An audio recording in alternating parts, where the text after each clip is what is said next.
Hello guys, again வணக்கம், வந்தனம், நமஸ்காரம். நான் உங்கள் ஷேபா. மறுபடியும் ஒரு சினிமா ரிவ்யூவோட கூட உங்களை பார்க்க வந்திருக்கேன். இந்தியன் 2 ரிவ்யூ பார்த்தோம், ராயன் படம் ரிவ்யூ பார்த்தோம். இப்போ வந்து ஆகஸ்ட் 15க்கு நம்மளோட ஃபேவரட் ஆக்டர் விக்ரம் நடித்த தங்கலான் வந்து ரிலீஸ் ஆச்சு. ஸோ தங்கலானோட ரிவ்யூ தான் நம்ம இதில் பார்க்க போகிறோம். ஸோ ஆல்ரெடி ராயன் படம் ரிலீஸோடு சொல்லியிருந்தேன். அது நல்லா இருந்துச்சு, கம்பேரிட்டிவ்லி ரொம்ப நல்லா இருந்துச்சு படம். அப்படி வச்சு பார்க்கும்போது நம்ம வந்து வெயிட் பண்ணிகிட்ருக்கோம். ஸோ வந்த படத்தில் தங்கலான் வந்து சோஃபார் நல்ல படம்னே சொல்லலாம். நல்லா என்கேஜிங்காக அந்த விஷுவல் எஃபெக்ட்ஸ்லாம் ரொம்ப அழகாக காட்டி ரொம்ப நெகட்டிவ்ஸ் எதுவும் சொல்ல முடியாமல் ஒரு நல்ல படம். இந்த வருஷத்தில் அந்த ஒரு நல்ல படமாக இருக்குது. இன்னும் நிறைய படங்கள் வர இருக்குது. செப்டம்பர் 5 கோட்டுக்காக நம்ம ரொம்ப ஆவலாக வெயிட் பண்ணிகிட்ருக்கோம். ரொம்ப நாள் இல்லை, இன்னும் கொஞ்ச நாள் தான் இருக்குது. ஸோ ரொம்ப நாள் கழிச்சு விக்ரத்தை விஷுவலாக பார்த்தோம். ஸோ விக்ரமோட ஆக்டிங் சொல்லவே வேண்டாம். அந்த மாதிரி பார்க்கும்போது படம் வந்து ஒரு கோல்டு மைன் பேஸ்டான ஒரு கதை தான். அங்கே போய் கோல்டு டிங்கிங் எப்படி பண்ணுறாங்க, கோல்டை கண்டுபிடிக்கிறாங்களா இல்லையா, அதுதான் பேஸ்டான கதை. ஸோ இந்த கதை வந்து எப்படி ஆரம்பிக்குதுன்னா, இது இப்போ உள்ளதில் பிஃபோர் இண்டிபெண்டன்ஸ் பிரிட்டிஷ் இந்தியாவில் இருக்கும்போது எடுக்கப்பட்ட மாதிரி ஒரு கதை. ஸோ வந்து நம்மளை ஓல்டன் டேஸ்க்கு கூட்டிகிட்டு போகிற மாதிரி ரொம்ப எஃபர்ட் போட்டு டைரக்டர் வந்து இந்த படத்தை எடுத்திருக்காங்க. ஸோ அது பார்க்கும்போதுனாலும் சரி, நம்ம அந்த காலகட்டத்திலே வாழ்கிற மாதிரி. ஸோ நமக்கு அந்த ஒரு கம்பேர் பண்ணும்போது இப்போ உள்ள காலத்துக்கும் அதுக்கும் actually hats off to directors.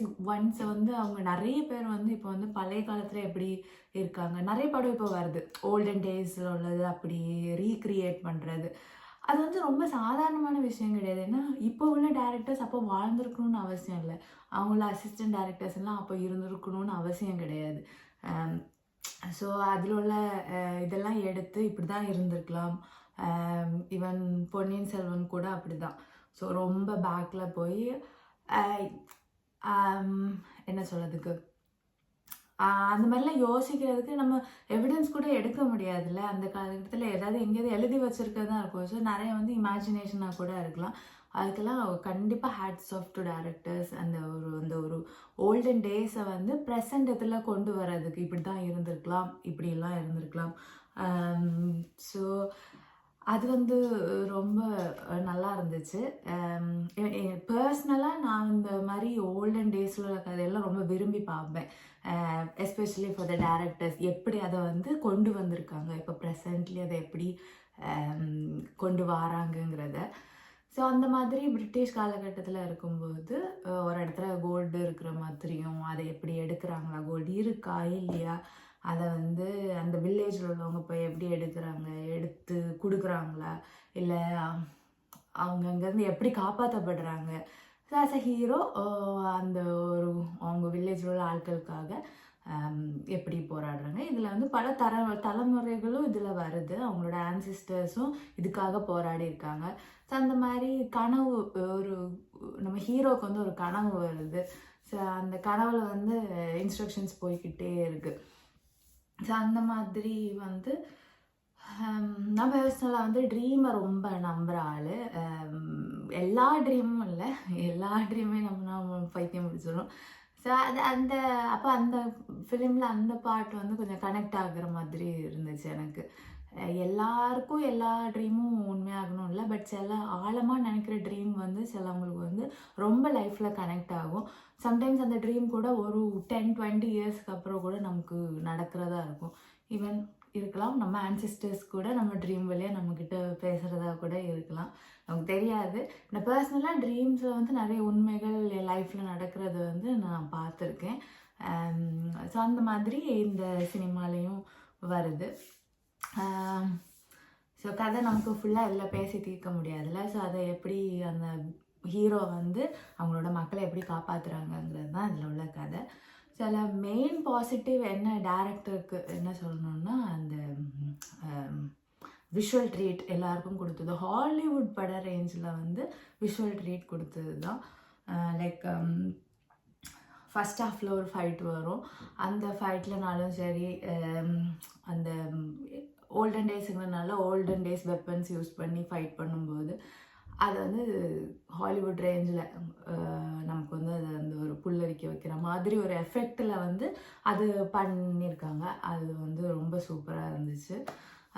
அதே மாதிரி செகண்ட் ஹாஃபில் வந்து ஒரு 2 கம்பேர் பண்ணுற மாதிரி ப்ரீவியஸ் ஜென்ரேஷனும் ப்ரெசன்ட் ஜென்ரேஷன் அப்போ டே அண்ட் நைட்டில் ஷூட் பண்ணியிருக்க மாதிரி ஒரு சீக்வன்ஸ் வருது. அதெல்லாமே கூட வேறு லெவலில் இருந்துச்சு. ஸோ அந்த மாதிரி நல்ல ஒரு என்கேஜிங்கான ஒரு படம். நல்லதுக்காக எப்படி போராடி ஜெயிக்கிறாங்கிறது மேக்கிங், அப்புறம் விக்ரமோட ஆக்டிங் அதெல்லாம் சொல்லவே வேண்டாம். அந்த மாதிரி இருந்துச்சு. ஸோ மேக்கிங்க்கு தான் இந்த படத்துக்கு பெஸ்ட்டுன்னு நம்ம சொல்லலாம். மற்றபடி கதையும் என்கேஜிங்காக போய்ட்டு இருந்துச்சு.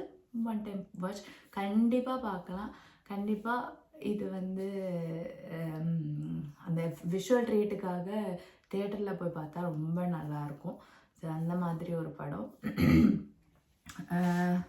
ஸோ அந்த மாதிரி தமிழ் படத்துக்காக வெயிட் பண்ணிகிட்ருக்கவங்க வந்து விஜயோட கோட்டுக்காக கண்டிப்பாக எல்லோரும் வெயிட் பண்ணிகிட்ருக்கீங்கன்னு நினைக்கிறேன். நானும் ரொம்ப ஆவலோட வெயிட் பண்ணிகிட்ருக்கேன். தெரியல, நான் இங்கே யூகேயில் இருக்கனால எப்போ போய் பார்க்க போகிறேன்னு தெரியல. முடிஞ்சால் ஃபஸ்ட் டே என்னால் ட்ரை பண்ணுவேன், கண்டிப்பாக ட்ரை பண்ணுவேன். தங்கலான் படம் பார்த்துட்டு உங்களுக்கெல்லாம் என்ன தோணுச்சுன்னு முடிஞ்சால் கமெண்ட்ஸில் ரிப்ளை பண்ணுங்கள். பார்த்தீங்களா, எப்படி இருந்துச்சு, நான் சொன்ன மாதிரி உங்களுக்கும் கனெக்ட் ஆச்சா, அது வந்து கண்டிப்பாக சொல்லுங்கள். வேறு நிறைய பேரோட ஆக்டிங், அந்த எஃபர்ட் எல்லாமே சூப்பராக இருந்துச்சு இந்த படத்தில். வேறு ஸ்பெஷலாக எதுவும் சொல்கிறதுக்கு இல்லை. மற்றபடி எஃபெக்ட், அந்த பேக்ரவுண்ட் ஸ்கோர், மியூசிக் எல்லாமே ஒன் டைம் வாட்சுக்கான ஒரு நல்ல படமாக இருந்துச்சு. ஸோ நான் வந்து ரொம்ப எக்ஸாஜரேட் பண்ணி சொல்ல முடியாது. வந்த படம், இந்த வருஷத்தில் வந்த படத்தில் கம்பேர் பண்ணும்போது இதுவும் ஒரு பெஸ்ட் படம் அப்படின்னு சொல்லலாம். இன்னும் இந்த மாதிரி நிறைய படத்துக்காக. ஸோ நம்ம கோல்டு மைன் சொல்லும்போது உடனே நமக்கு வந்து கேஜிஎஃப் தான் ஞாபகம் வரும். கேஜிஎஃப் 1, 2லாம் வந்துச்சு. ஸோ அது வந்து வேறு லெவல்.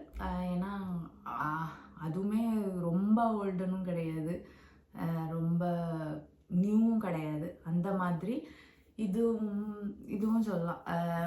ஸோ ஆல்மோஸ்ட் கேஜிஎஃப், ஏன்னா அது தங்கலான் அந்த டீசர்லாம் பார்க்கும்போதே நமக்கு ஒரு இது வரதானே செஞ்சிச்சு. அது வந்து மேபி ஒரு கேஜிஎஃப் ரிலேட்டடான ஒரு மூவியாக இருக்கலாம் அந்த மாதிரி. ஸோ நல்லா இருந்துச்சு. அதுலேயும் எல்லோரும் அடிமையாக, கேஜிஎஃப்லேயும் எல்லோரும் அடிமையாக தானே வேலை பார்த்துட்டு இருப்பாங்க. ஸோ எப்படி வந்து ஒரு தலைவர் வந்து இருக்கக்கூடாதோ அந்த மாதிரி ஒரு தலைவர் எல்லா இடத்துலையும் அப்படி தானே. ஏன் பொதுமக்களை, பாவமான மக்களை ஏன் அடிமைப்படுத்துகிறாங்க?